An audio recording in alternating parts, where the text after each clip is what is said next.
We have linebacker Curtis Jones Jr. Questions for Curtis? Great. So, Curtis, there were good moments for you today, but to start with some of the struggles defensively overall, what was it that led to some of those explosives? Oh, well, first of all, I want to give, all praise to my Lord and Savior, Jesus Christ.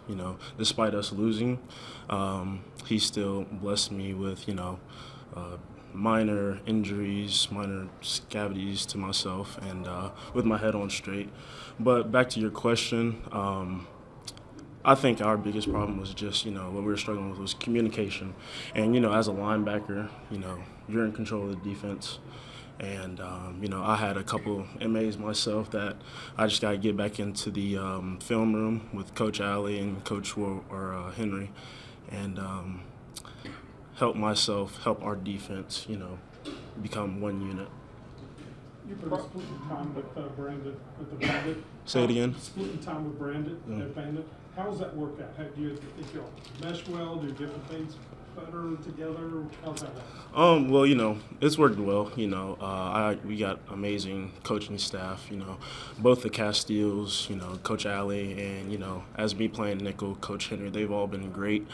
Of course, it's a battle sometimes, especially in practice. But they all do a great job of helping me, navigate where I'm supposed to go, especially, playing multiple positions at the same time. So, but for me, I'm a football player. So, I've been playing this game since I was 5 years old. So, I'm just happy to be on the field. You feel more comfortable playing one versus the other, or? Nah, I just like the ball. How does something like this unravel when Coach Rodriguez said that your week of practice was solid? He kind of seemed surprised by what happened here today. How does it unravel and have poor communication when you had a great week? Just adversities,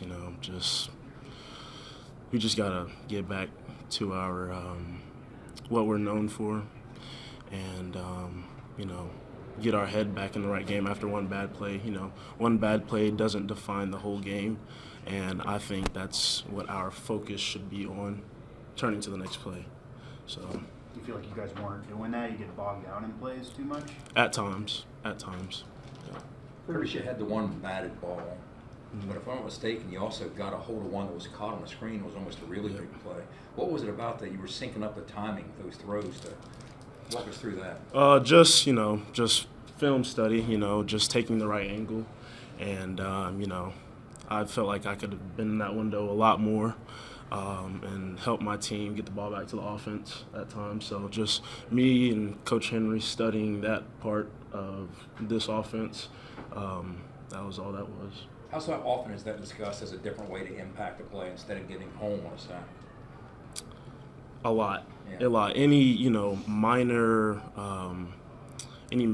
or major, I don't know how to say it, but everything matters, as it says, every inch matters. So anything that you can do to affect the play in a positive play for your side, it's major. Your development, since you came to West Virginia, obviously you were a two-way player in high school, a lot of running back, mainly special teams last year, but now obviously a huge role on defense. So how have you developed? Has it been hard making this transition? No. To be honest, it hasn't. Obviously it's a different game, different level. And as you said, I played mainly special teams last year. But, just getting used to the speed of the game. And, it's a lot more of a mental aspect that's involved in this level. And, but like I said, again, I'm a ball player, so, it's really been easy, the transition. It's been easy for me. Did you think you'd contribute as much this year as you had? You're now starting a lot of times. Did you think it was going to come this quickly for you? Yes. I had lots of, I've always dreamed of playing college ball, and, with my parents in my corner, they've always, kept on me about keeping my faith, and, my favorite verse is Philippians 4:13. I can do all things through Christ who strengthens me, and I believe it. So as long as I keep in my word, that's it. Okay, thank you very much.